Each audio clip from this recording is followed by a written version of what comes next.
When an entire industry is still busy calculating profit margins, someone just smashed the calculator.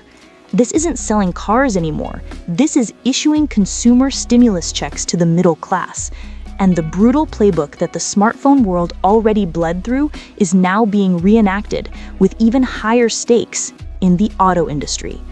Today, let's talk about the absolute chaos that has just erupted in the car world. The launch of the new Xiaomi SU7 wasn't just a product release, it was a nuclear bomb detonated in the middle of the auto market, and the shockwave has sent the entire industry into a frantic scramble. Overnight, every social media feed was flooded with this one monster. The data is the stuff of science fiction. In the first hour of sales, confirmed orders, not pre-orders, but hard cash-down orders hit 290,000. At a starting price of 250,000 yuan, it's not cheap, but the specs are so absurdly high it's almost comical. The base model has a range of over 800 kilometers. The top-end version goes from 0 to 100 in just over 3 seconds. And it's an SUV.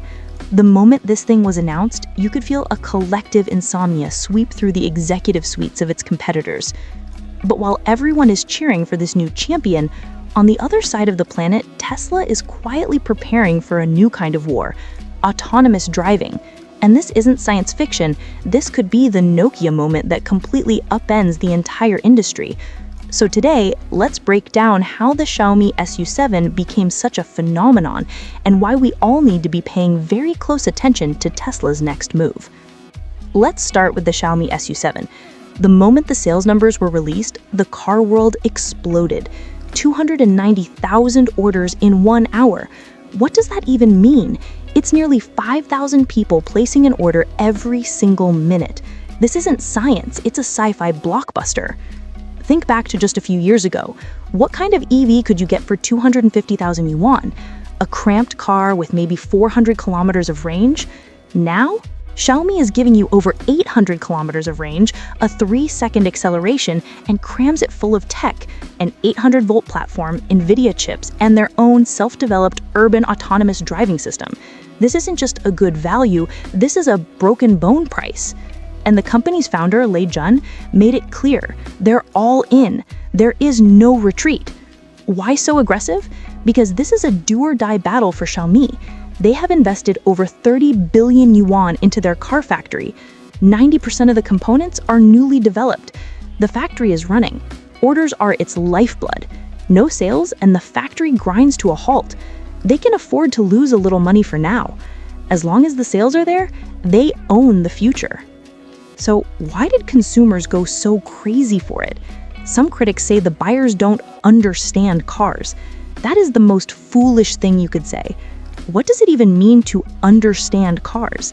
Does an engine designer understand cars better than a mechanic who's been fixing them for 30 years? The truth is, when consumers spend a fortune on a car, they're not relying on understanding cars. They rely on understanding themselves. They know their own money, and they know their own needs. Some want face-melting acceleration. Others want a huge, comfortable space for their family. And this is where the SU7 is so brilliant. It doesn't try to educate the consumer, it just shamelessly pleases them. You want range? Here's over 800 kilometers. You want performance? Here's 3-second acceleration. And it's loaded with tech. An 800-volt platform, NVIDIA chips, and their own self-developed urban autonomous driving system. This isn't just a good value, this is a broken bone price. But let's not get carried away. While the party is raging in China, Elon Musk is quietly making his next move.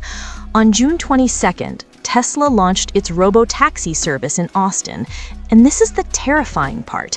He is not betting on some far-off sci-fi dream of artificial general intelligence.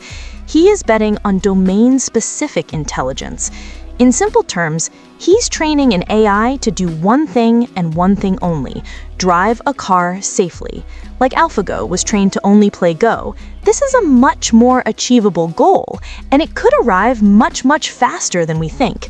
This move by Tesla is about opening up an entirely new battlefield: mobility as a service. Imagine a future where the car itself is not the main source of profit, just like the smartphone hardware isn't. The real money is in the service ecosystem. If Tesla's robo-taxis are successful, regulators will start asking, if this car is safe enough to operate as a taxi, why isn't it safe enough for a private owner to use the same feature? This will create a massive incentive for people to buy their cars, and it will lock them into Tesla's network. Tesla has invested billions in autonomous driving R&D and has logged over 1 billion miles of real-world road test data. Where are the Chinese car companies? For the most part, they are still locked in a bloody war over price, range, and acceleration. The Xiaomi SU7 is a masterpiece of manufacturing, but in terms of autonomous driving, it is still in its infancy. Tesla is already playing a completely different game. This is the Nokia moment. While Nokia was obsessing over making their phones more durable, Apple was building an ecosystem. We all know how that story ended. The Chinese EV industry needs to wake up. This is no longer just a product war. It is a dimensional war. The explosive success of the Xiaomi SU7 is a crowning achievement for Chinese manufacturing. They have mastered the supply chain, they have defined the product perfectly, and they have priced it with lethal precision. But the consumer is not a fool. They understand their own wallet, and they understand their own needs. Xiaomi's success is a masterclass in giving the people what they want. But the warning shot from Tesla's autonomous driving ambitions is like the sword of Damocles hanging over the entire industry. In the next decade, the real war in the auto world might not be about who runs the fastest, but who drives the smartest. Xiaomi has won a major battle, but they need to be careful. They need to look beyond the immediate horizon, because in this new game, losing profit means losing a lot. But losing the intelligence race could mean losing everything. As a poet of our new automotive age might write, "The thunder god's hammer, it strikes the car scene, a price that's so sharp and a product so mean, the king of all kings with a spec sheet so grand, 800 kilometers across this whole land. The factories humming, a deafening roar, as rivals break out in a sweat from each pore. But the musketeer's arrow, it flies from the dark, a self-driving future about to embark. Don't laugh at the long lines, the hype, and the craze. Just watch for the next war in these coming days." That is all for this episode. Thank you for watching. We'll see you next time.